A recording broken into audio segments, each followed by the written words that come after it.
Welcome to this special joint episode of the Hangar Z podcast and the Vertical Valor Flight Crew podcast, previewing the 2026 ECHO Public Safety Aviation Conference. We have some amazing social events planned for the conference, which I think is really going to be awesome to be able to hang out and network with people in a little bit of a different way. And I think that's what I love about going to these ECHO conferences so much is there's not everything separate. Everybody is actually together all the time when you're learning and when you're getting to network outside and enjoying some of these social events. Thank you to our sponsors, CNC Technologies, Dallas Avionics, and Metro Aviation. Welcome to the Hangar Z podcast, brought to you by Vertical Helicasts. The Hangar Z podcast is the first and only podcast dedicated to promoting and exploring the personnel and equipment behind the missions in public safety aviation. Still southbound, skidding to a stop. Stand by here. Looks like you're getting ready to bail. Heads up, guys, bailing. Okay, the guy, he's running through the house, jumping the fence, through the shotgun, through something out. Grabbing the shotgun. Don't go over that fence. Don't go over that fence. Grab the shotgun again. He is armed. Stay there. Hold your position. And welcome back to the Valor Flight Crew podcast. I am Blake Schreider here with my favorite and only co-host, Mike Fidali. What's going on? Mike, how are you? I'm doing better now that it's almost the weekend and get to go away and relax a little bit. So I feel that, man. You definitely need some time off. So this is going to be kind of a cool little episode for us. So we have our special guest, host of the Hangar Z podcast, John Gray. John, welcome. Hey, what's up, guys? Good to see you. So we're going to try to give everybody a little bit of a preview about what the ECHO conference here in Philly coming up is going to be about. So we want to just try to throw out a little bit of information, try to push some of the topics that are out there just in case anybody has any questions. So we just want to kind of see what's going on. What are you looking forward to? What are you going to attend? Things like that. That's really what we want to try to put out there. So Mike, are you already packed? Well, I'm not quite packed, but I only live an hour and a half away. So for me, it's not going to take a whole lot to get there. Certainly looking forward to it, though. This will be our third time in Philly. It's always a great time going to Philadelphia. So much to see and do down there, and some amazing food and everything. And I think the atmosphere of Philadelphia just really kind of meshes well with the ECHO spirit. And so I'm really looking forward to being able to spend another week there with some of my best friends from the ECHO family and really get some great education in there and get to reconnect. So I can't wait. I'm significantly looking forward to it, and good to see a lot of people from local programs here that are being able to come in and support and really make this. I know we say it every year, but the best ECHO conference ever. I don't know how the entire ECHO team does it, but they keep planning bigger and better and do such an amazing job. I love it. It's like Apple, the iPhone, the best iPhone ever released every year. Yeah, exactly. It truly is. It's the truth. Every year it does get better, and it gets bigger, and it's honestly the best. It's one of the best, if not the best, conference that I attend every year. There's a whole lot of reasons behind that, but I think my favorite part is you have all these different segments from the public safety aviation community that come together under one roof and learn from each other. And of course, we have our own tracks, and we'll talk about some of that education that's going to take place in those tracks. But having everyone under one roof is huge. I remember the first year I went, I wasn't really sure what to expect, and I sat through some of the sessions that weren't law enforcement related. Of course, that's my background as a law enforcement TFL and pilot, and I was blown away how much I learned sitting in a class that wasn't designed for law enforcement. The information was presented in a way that's different than I'm accustomed to learning from. And it was really good. The takeaways were outstanding. So I loved it. I'm really looking forward to this year. I think that's the whole core of ECHO is it doesn't matter what color flight suit you wear. It doesn't matter what helicopter you're in. It doesn't matter what job you do in public safety aviation. There's something we can always learn from each other. And by bringing everybody together at these conferences every year, it just amplifies that tenfold each and every time. And that's what I love about it so much, and being able to network with people that I would never have the opportunity to get to meet or interact with otherwise. Yeah, a lot of the conferences you go to, it's a sea of people, right? There's thousands at some of these conferences, and no way you can interact and network with all these people. ECHO's found the sweet spot as far as attendees go, where the people that are there, you're there with, networking with the whole week, and you walk away and you always have new friends. You've reconnected with old friends, and just the networking, the quality of networking is so much better than again being involved in a sea of people. I love that part about it. No, I agree. My contact list grows every year after the conference. Every time I leave, I make more and more friends, more and more connections, and just really trying to just learn how everybody out there supporting the true public safety aviation role and missions out there. It's really great to see all the different color flight suits, everybody around. I think it's amazing. And I'm just going to throw out there, I'm slightly jealous that this is like the second year in a row Finale can drive to the conference for like a 3 hour drive, not even for this 3 hour one. drive. You think that Richmond and that Louisville were 3 hour drives? You were sorely mistaken. How far sir. was it for you to Louisville? How far was that drive? I think it ended up being 10 hours for that. Okay, I'll give you that. I was like 5 or 6 for Richmond. So I'm Right. excited about it being an This hour and a one's half away. good. John, you're coming from California, right? So Yeah, I'll be sitting in Atlanta in my layover longer than it'll take Mike to drive there. That's all right, though. I'll be thinking of you. Well, I will say for the law enforcement side, I'm really excited. It's been really cool to kind of carve out the law enforcement track and try and spearhead some of the education that's taking place there. Clay Lacey and Jack Schonely are putting their Tactical Solutions course on again this year. And that course is really cool. If you're familiar with Clay Lacey and Jack Schonely, they're the two goats, if you will, in the law enforcement education world. I think they're the two best trainers in the world when it comes to law enforcement tactics. And it's well known. So I'm not really revealing any secrets. This is Jack's last public appearance as part of that class that he's taught for, I think, 26 years. No kidding. If you haven't had a chance to sign up to see the two greatest instructors present this topic together, you're missing out. You definitely have to register. It's a one of a kind, unique opportunity. Clay, by himself has some outstanding content, and Jack as well. So when you combine the two and talk about the synergies that exist between the two of them, it is absolutely outstanding. So I'm excited for that. I think it's always incredible how when this conference comes together, like a lot of people I've talked to in the past, when people were like, one, if they don't know what Echo is, and then two, when I start telling them about the conference, a lot of people that I've come into contact with are just, is it strictly for like nurses and paramedics or just strictly a clinical side? And the answer is no. The answer is it's all public safety aviation involved. So there is, fire departments that show up that have aerial firefighting. There's people that do all three: search, rescue, firefighting, and medical clinical track, and then also together with law enforcement. So I think that's one of the best things about this, is that it brings all these tracks together to where there's something there for everybody. And I know that this year, and Mike, correct me if I'm wrong, this is a year that we've really tried to increase some more of the opportunities for workshops and breakouts for law enforcement and into search rescue type, to allow people to have some other options and get more people involved in the Echo organization as well. Yeah, absolutely. This is, I think, a record-breaking year as far as some of the courses that we have that are really kind of bringing everything together. And I think the really cool part is, I've gotten to sit in a little bit here and there just with helping out with Echo for so many years with, Jack and Clay's class, and see some of the lectures, and was able to pop in and out a little bit. And just hearing them as speakers alone is impressive. But but the content that they have, I like. The little bit that I was able to be in there, I really learned so much from that side. And I love, doing this podcast on top of things because of that. I get to learn so many things about all these different agencies that are out there, and get to learn a little bit about what it's like on the other, in the other helicopter that I'm flying by. And it was such a cool experience to see how engaged every single one of those students was in that class, and how relevant the content that they're teaching, and the learning and the networking and coordination that happens between all of those members in the TFO course. And obviously, John, you've been to more than one or two of these classes with Jack and Clay. Can you give us a little bit more of like an insight of like what all is? Because I think when you say TFO course is kind of very broad. What does that mean, right? Right, exactly. So if you can kind of tell us a little bit more about like what is it about the class that really just makes it so relevant in the industry right now, and what kind of things are they going over?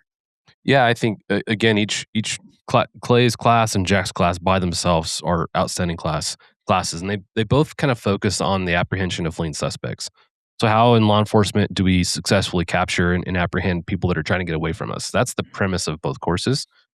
Jack and Clay come at it from a slightly different angle, but together their message is so outstanding. It's really good. So it's not just for the TFO. It's not just for the police pilot, canine teams, TAC teams, any operation that might at some point be looking for a fleeing suspect. This is the class that you want to attend. As law enforcement's transcended 2020 and all the events of that year, a lot of agencies have kind of gone away from the fleeing felon. There's a lot less pursuits that take place, a lot less foot pursuits that take place for a lot of reasons. So these classes have become more and more relevant over time because of that lack of experience and volume that's taken place. So really important for people to attend this class. And for me, I've sat through Jack's class and Clay's class plenty of times, and each time I've taken it, I've taken something different away. So even if you've taken their class in the past, I highly recommend coming back, especially the fact that both of them are teaching together. You talk about the class interaction was really cool because, Jack will be talking about something and he'll ask Clay, hey, what do you think about this? Then Clay will give his insight, and then they'll open it up to the audience in the class. And the class also has their insight. So really, really good there. And I'll just real quick segue to the breakout sessions. You brought that up. That was another part that I love about Echo. A lot of classes that I've been to in the past, it's a full 2 or 3 day course. What's cool about Echo is you have the 2 day course in the beginning, and then after that 2 day course is over, there's 2 days of breakout sessions. And those breakout sessions last about an hour each. So for me, once I've hit that hour mark, I know I've kind of lost my attention, and it's cool because then you're done and you go to the next thing, right? Yeah. And I'm not throwing rocks at the instructors, but I've already sat through 2 days of full classes, right? So we've Harold Brink coming from the Netherlands, the Dutch National Police. He's going to be doing a class on locating missing people. Another outstanding world class instructor. Harold's awesome. Cody Klane's going to be there from Dallas Avionics. He's going to be doing a tactical radio course for law enforcement aviation. If you don't know how to talk on the radio, or if you don't know how to manipulate the radio, you're in a tight spot because that's the primary job of the TFO. So Cody's going to go through some really interesting information. I'm going to go through kind of a marketing and justification course that I started this year. Did that once at AppsCon with Jack, and also did it once with Kyle Fields from Bell. So get to do it again here. That was a lot of fun. Nice. Jack and Clay are both going to do their own courses in addition to that. And then Andrew Nicoletti from Palm Beach County, he's going to put on 2 classes. So a lot of really great law enforcement training is going to take place in the breakout courses. Excited for each of those. And sorry to steal the show here, but excited by the training if you can't tell. Thanks to our sponsor, Dallas Avionics, who provides innovative products to law enforcement, the Department of Defense, Homeland Security, Military, Air Medical, Search and Rescue, and Special Missions Operations. Dallas Avionics distributes OEM equipment, including communications equipment, digital audio systems, PA systems, flight tracking, and other mission-critical devices. Visit DallasAvionics.com for more details. I think there's just some value in, for maybe even, flight clinicians, people that are maybe newer. Probably you would easily gain something, even if you're not in law enforcement, but if you're looking for something else to take, just to kind of hear what goes into some of these other operations. And what you were just talking about, the radio class, man, how to use the radio and just like different how to talk on the radio, how to listen, like just some of those things I think can just be so important. And that's something that we can bring back to our own bases and to our own colleagues and really expand upon that knowledge. So I don't think you just have to be exclusive to, if you're clinical, that you're only going to clinical breakouts, and vice versa. If you're law enforcement or search rescue, that you're only going to those breakouts. I mean, I think as of the last count, at least 50 breakouts going into the Tuesday, Wednesday of the conference so far. That's huge. Clay Lacey is going to be doing his human performance class. He taught that the first year I went to Echo, which was in Austin. And we were joking before his class, Jeff Rakovich and I were like, hey, we're going to come to your class so you're not by yourself. We didn't think of doing this in the class because we were a pretty small law enforcement showing that year. And we came in and the room was packed. I was like, oh, this is awesome. His human performance lecture is outstanding. So Nice. if you're outside of law enforcement, highly recommend you sit in on that class. The way he presents the information just makes sense. So highly recommend that. Yeah, so cool. And actually, as you're kind of telling some of these stories here and talking through the classes that are going to be there, I think back to a flight that I had in my career. Is the only one that I was able to be involved in a search aspect, and the communication that we had to do back and forth with all the ground crews and the state police just weren't available at the time, so they had requested for us to come out with NVGs, which I mean, we're probably still going to be finding a needle in a haystack at that point, but at least it was better than nothing. It's something, and, yeah. And that was years ago. And that is one of the calls that I will always remember because it was such a cool experience to be able to be part of that whole process.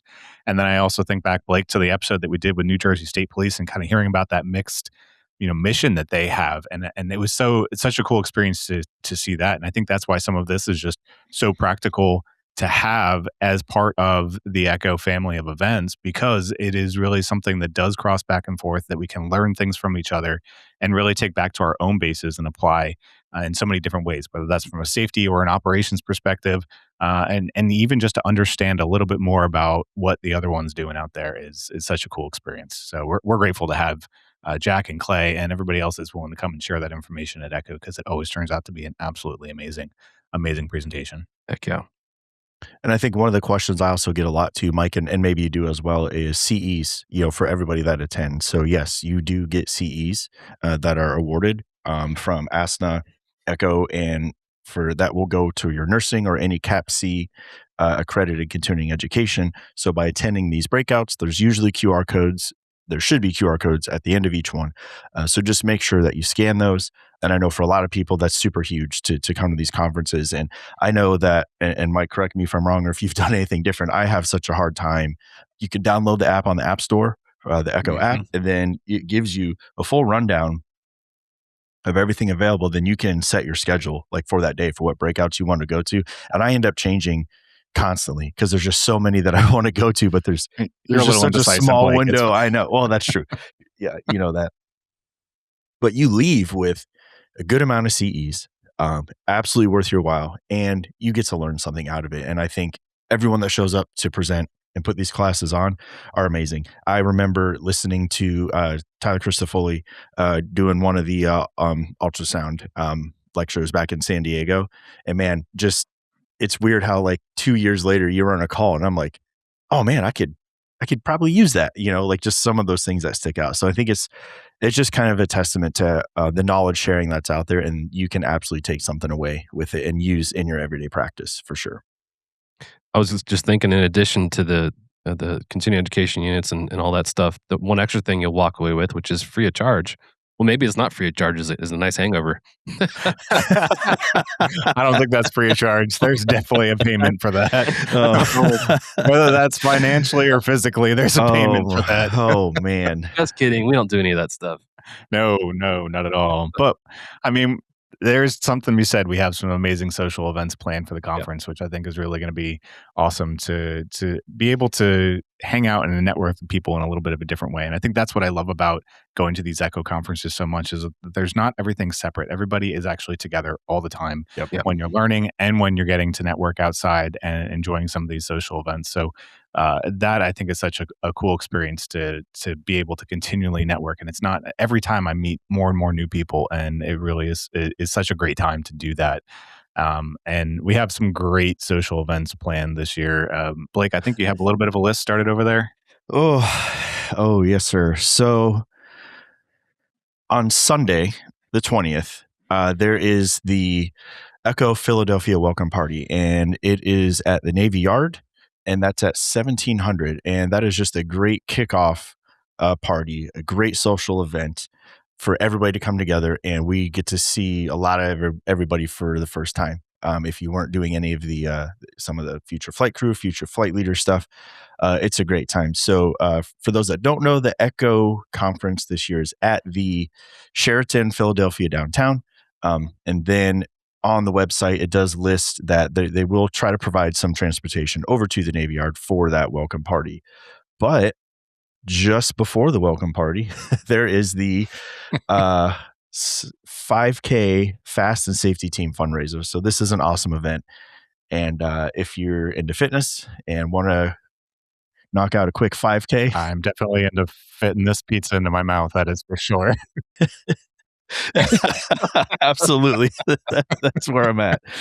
Oh man, Actually, it's genius that it's before the first networking event, right? I think Yep. last year it was in between a couple different networking events, and I think it was like the second night. Yeah, I think I showed up pretty parched. And we talked earlier offline about I waddled through that event. I struggled. I was a little struggle bus. You weren't the only one. I was right there waddling with you, buddy. listen, you listen. I will give you guys the credit because you guys actually participated. I was the one handing out the water at the certain turns and making sure people didn't go off And track. you know what? You made a perfect water boy. We appreciated it very much, Blake. High quality H2O. The encouragement I got when I waddled past you. I was gonna say, "Man, Mike, but you're we all really know sweating. better." Here's some more water, man. Well, no, that's also because last year I gave myself a hernia right before running Yes, the 5K and somehow managed to still make my way through it. So. You're a better man than me, man. But I think I can talk my wife into it. I think we can actually participate this year. I've lost a little weight, so maybe I'll try. Is it jogging? Jogging? I don't know how you pronounce it. Like, what's the proper term? I'm trying to see Blake power walking through the course. I can absolutely get a visual of that right now. We need to make sure the cameras are ready. I heard the Maybe I'll Naval film it. Yard's really cool. I've never been there, but that's where the 5K is taking place, and I've heard it's really cool. So that'll be neat to see. And all jokes aside, we welcome anybody into the 5K, walk, run, whatever you want to do. It raises a good amount of money for the Fast Safety Team fundraiser. So definitely a thing. If we're able to, we'd love to see you there. For the folks listening on the Hangar Z side, can you guys talk about the FAST team briefly, what the FAST team's purpose is and why it's so important to raise money for that program? Yeah, absolutely. So FAST was started around 2017. We kind of realized in police, fire, and EMS, we don't do a good job of taking care of each other, right? We just kind of brush it under the rug. We keep on moving along, and we don't really have any kind of a focus on our mental well-being and resilience and being able to handle the things that, we see on a daily basis. And in every one of those realms, we see things that no person should have to in their lifetime. So FAST is Flight Crew Assistance and Support Team, and it was built out of the concept of something similar to what some of the police departments are doing, and fire departments, but a deployable resource to be able to go and provide assistance to any of those flight teams that may have had a major event or a crash within their organization. And it boots on the ground deployable, completely free of charge. And it's just to be able to provide support to those teams and help them navigate that incredibly difficult event. And it's really evolved a whole lot from there as far as things go on the FAST side. It's 24/7 peer support hotline that you can call or text.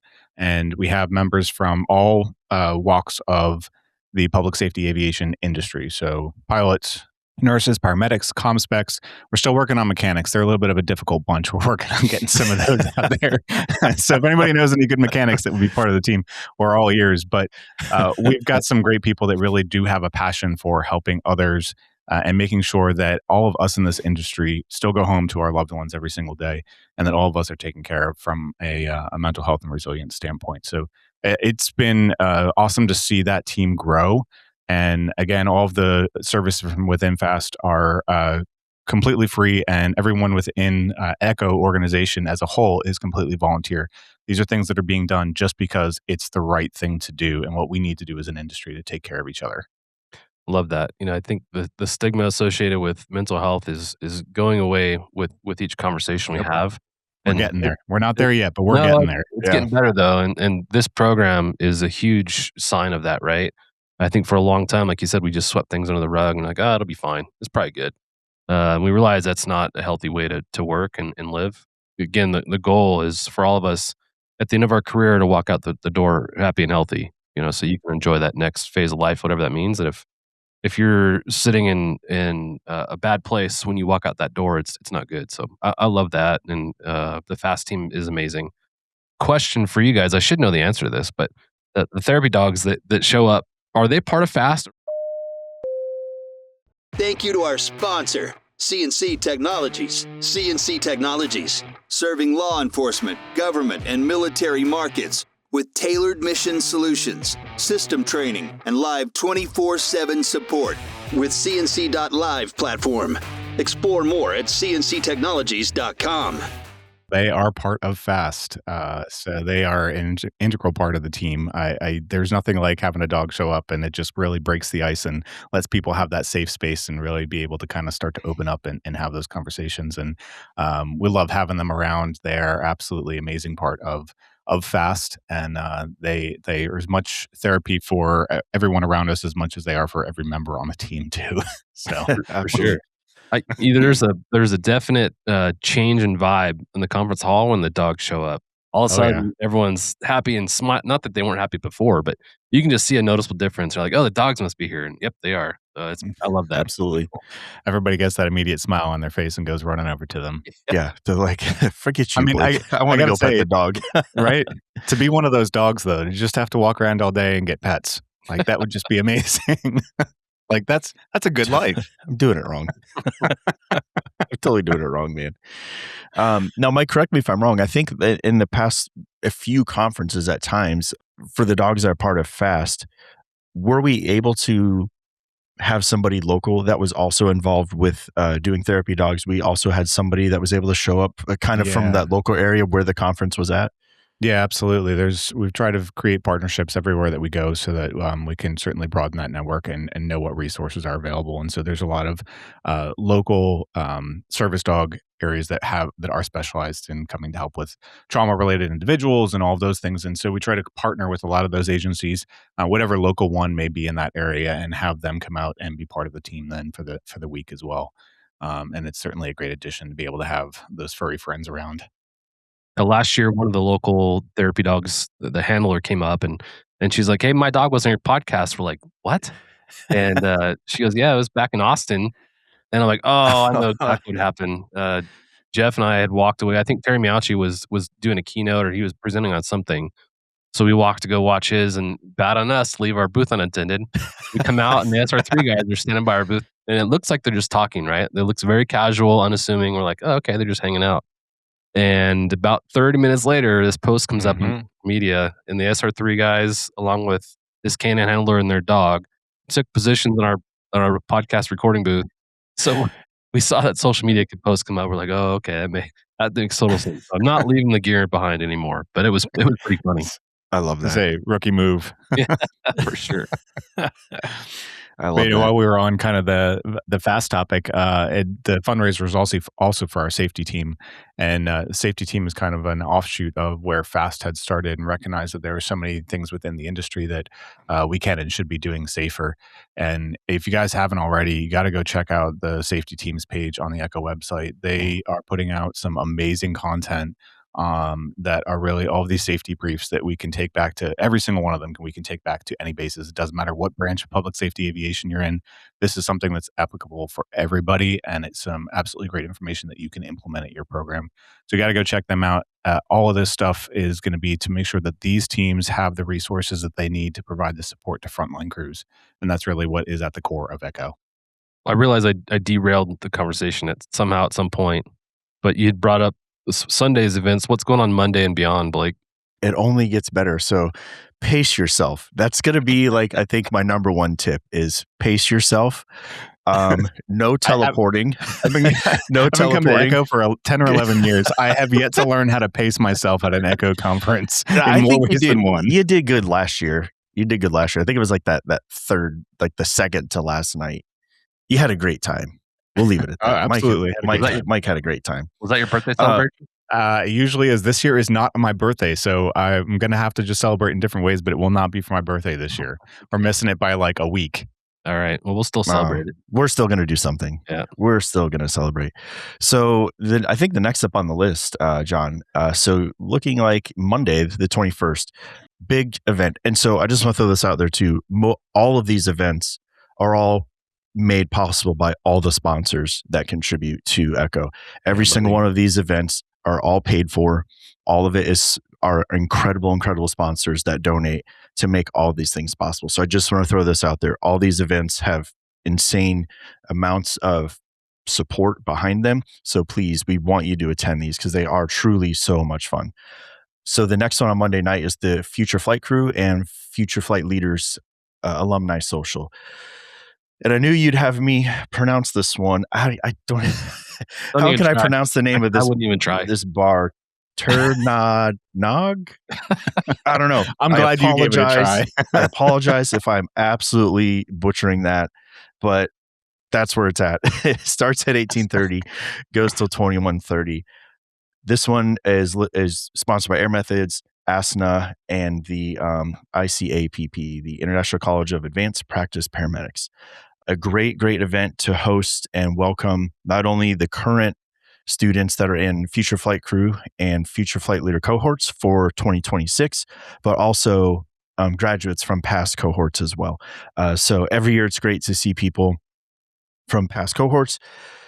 And then usually what we see, Mike, is all of these past students, usually by the next year, we see them in flight suits that are currently having jobs or moving up in leadership. The best thing in the world to see that happen. It's such a great event, and just the more cohorts and classes that we're able to put together, it just keeps growing, and this event keeps growing and growing. So we definitely need the sponsors for it. We definitely need the support, but it is such an awesome event, and we get to see so many great faces, and now you get to really see the people that are just such the heart and soul of this industry coming together and really. And again, I'm gonna throw the shameless plug for the hiring people. Come hang out, come see the people that are wanting jobs. Come meet some people. You get it from all across the country. We had someone from Alaska last year.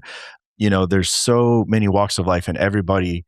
There's so many good people, and I wish we could have a larger event, but the cohorts each year, they keep getting bigger. I think this year we're up to 24 students as far as Future Flight Crew. It's a great event. I have to give you guys kudos for the workforce development stuff you guys are doing. When you look at the next 10 to 20 years in aviation, the workforce development topic is huge. There's a huge need for all roles within aviation to be filled. And you guys have done a good job of leading the charge as far as coming up with unique ways to identify what that next generation workforce looks like. Whether you're new to the industry, kind of guiding or paving the path for those folks to get in, so they get in and understand they're qualified to do the job, or at least have an understanding of what that job might mean. The other side of that is the leadership side. Our industries, we do a good job of taking someone who's very technically proficient in the job they do, whether you're a flight nurse, flight medic, TFO, pilot, like, hey, you're really good at this job. Now let's take you and put you in a leadership role. Like, that's great, but I've not had any leadership training. Mike. Raising his hand over there. Exactly. So I think the idea of providing that training and some structure for somebody before they're even in that role is so critical. It'll be so beneficial to the leadership ranks as they move into those spots. Mike, what's your insight there? So yeah, I think it's something that's so needed. I think there's so many things that you just can't prepare for when you transition from that frontline to the leadership, and still be able to maintain that frontline mentality, but also focus on some of the leadership roles and responsibilities that come along with it. It's a lot. And I think having some of that preparation, I mean, had I known that this was going to be the route that things were going to go, I probably would have taken FFL last year and probably would have been a little bit more prepared like Blake did. Blake did take the class. But no, I mean, it's a huge transition. And there's so many things that I think I never realized had to or did occur, from the other side. And it really brings a whole new appreciation to both sides of it, because now you're trying to still mold and grow and promote the clinicians on the front line, but also maintain the business aspect of things and the leadership side of things. That it's a lot. And I think the preparatory class that can kind of be that bridge. And obviously, we have some other preparatory classes out there, and somebody can go to MCLI, but that's really not what FFL is, right? Like, FFL is for that like middle of the road person who is like maybe a base lead or an educator or a preceptor, or somebody that's a natural leader within their industry or within their organization, but maybe not necessarily in a true management role. And I think that's the beauty of it, because it really helps to meld all of these things together. And having the future flight crew also get to meet some of those future flight leaders and become, those future flight leaders are mentors for some of those future flight crew members, and really help to bring people up through the industry. I mean, how many times have we seen people come and go within our own agencies that they got hired on and we thought they were going to be good, and lo and behold, they just didn't have quite the skill set necessary, or they just weren't a good fit, or for whatever reason it was. And so I think that this is a way that we can help to train the future of the organization, make sure that they're a good fit and that they expect and know what they're getting themselves into. Because let's be real, it's a lot when you first come into this industry and you're drinking from a fire hose. And so I think anything that we can do to help train the future of this industry and continue promoting the longevity of public safety aviation as a whole, but especially in these new clinicians that are trying to break into the world, it just, the education is out of this world phenomenal, taught by some of the best people I know across the entire country. The best leaders, I think, in this industry for sure. And it's really just, it's awesome. The first time I heard Terry Miauchi's presentation on leadership, I think was at Echo. And one of the things that he talked about, it's stuck with me ever since. And he's expanded upon this concept in other classes that I've taken from him now. As a technician, whether you're a pilot, a TFO, a medic, flight nurse, your job is to do your job to the best of your abilities. You're so inwardly focused on your skill set and how you play in the larger role within the team. Whereas when you become a leader, it's almost like a 180. It's no longer about you. Your job now is to figure out where the barriers and obstacles are for your team, and how do you figure out how to move those things. And I hadn't thought about leadership in that way until Terry had presented it like that. And it makes a ton of sense. It's not about you. Drop your ego. It's not about you. What's your thoughts, Mike, in your kind of new entry into leadership? How's that translated for you? Thank you to our sponsor, Metro Aviation. Metro Aviation, the world's largest family-owned aeromedical operator, offers comprehensive aircraft services with 160 plus aircraft in over 25 states. The Completion Center installs medical and law enforcement kits and avionics, serving diverse aviation needs including offshore, utility, VIP, and corporate sectors. No, I think it's 1,000% correct. I mean, I think we have a very finite area that we work within as frontline crew members. We have a job, we know what that job is, and we come to work, we take care of our patients from the medical aspect of things, and we get the job done, and we go home at the end of the day. And then when you transition over to that leadership role, like everything that you do and everything that you're working on is for the betterment of the entire organization.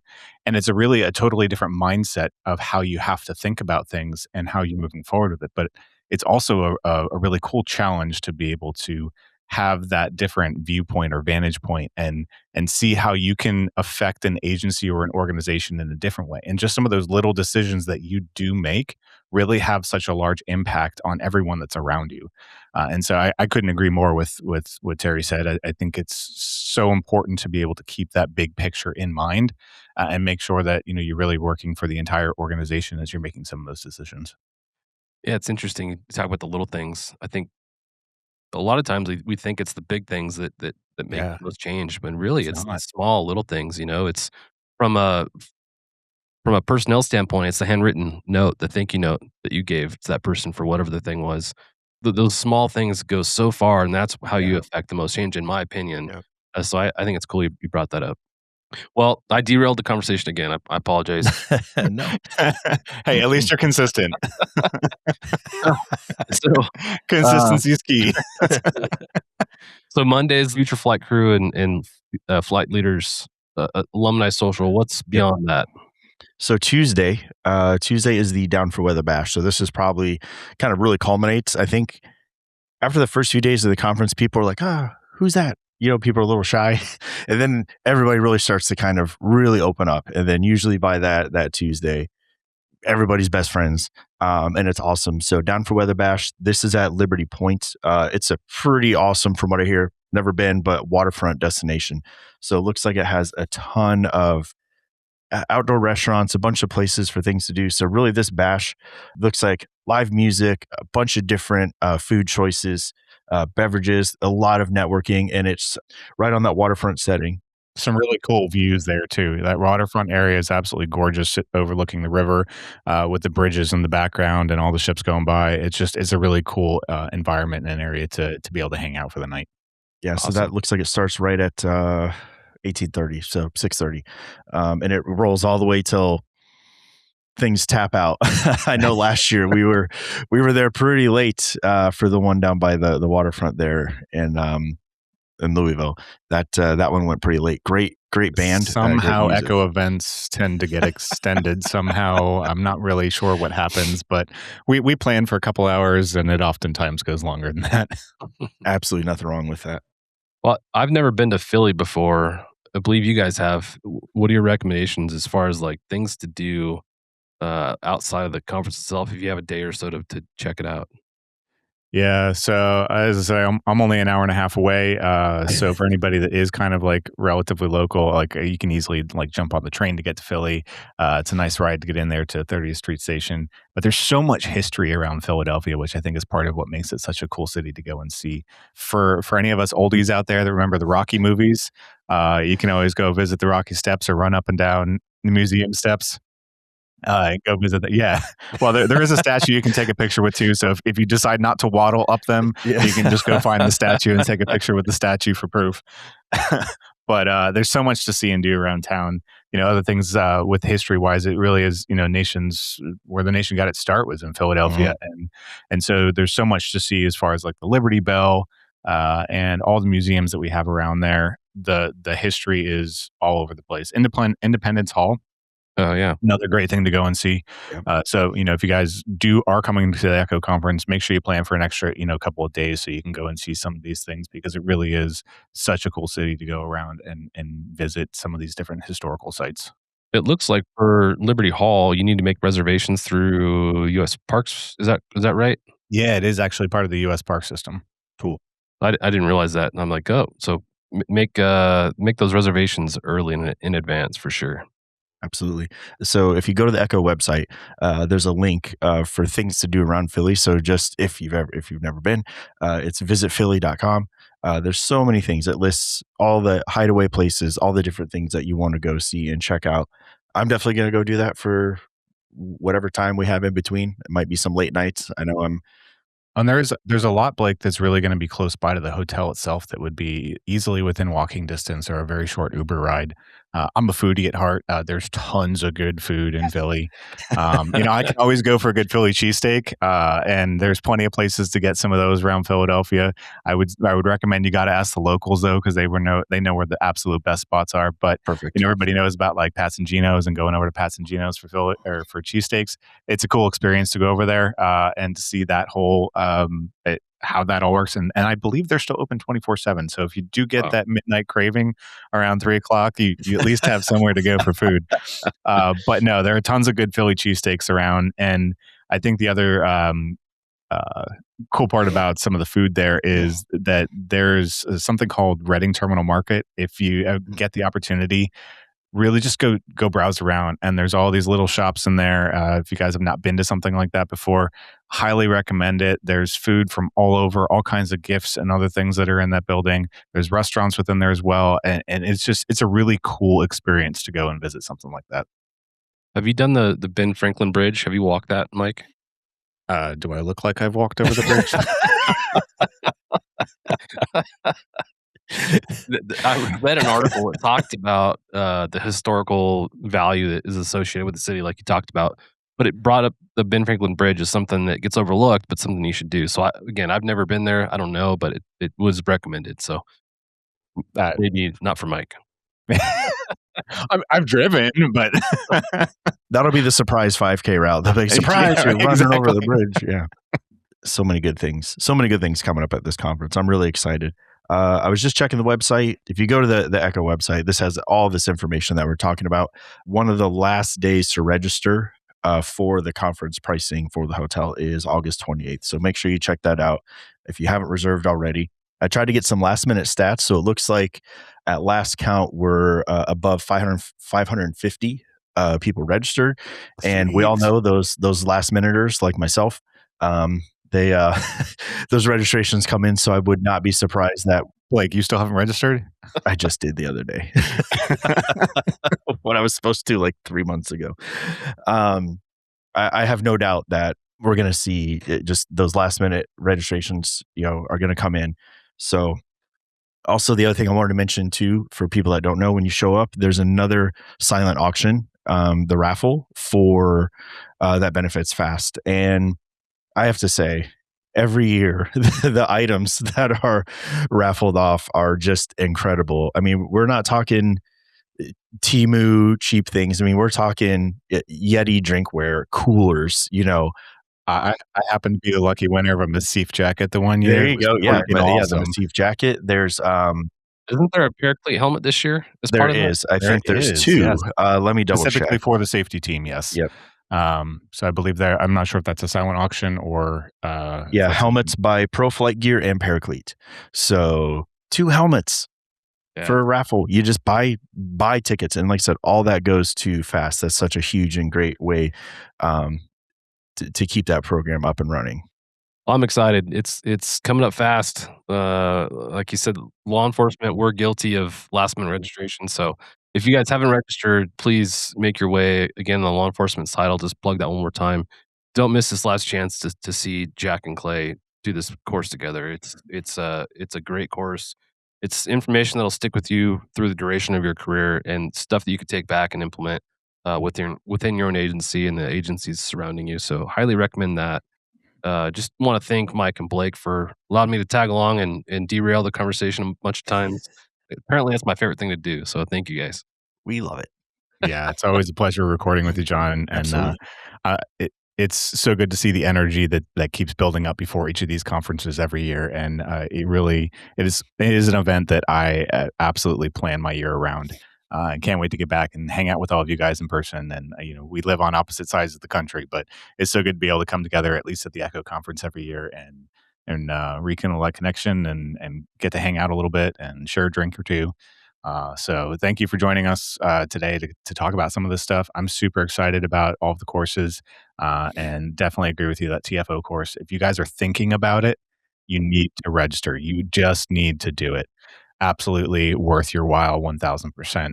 Make sure you get there and come see Jack and Clay and come hang out with us at Echo. I don't know. I'm excited to be Mike's roommate for another week. Like once a year, I get to annoy Mike and be his roommate. Glad one of us is excited about it, Blake. Oh, man. Well, thanks everybody for tuning in for this one. I know we'll see you on Echo. Get your registrations in if you haven't already. It's going to be a great time as always.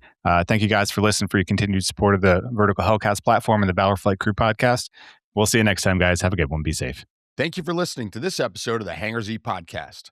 Don't forget to like and subscribe so we can continue to bring you the personnel and equipment of public safety aviation. Thanks again to our sponsors. All of you, stay safe.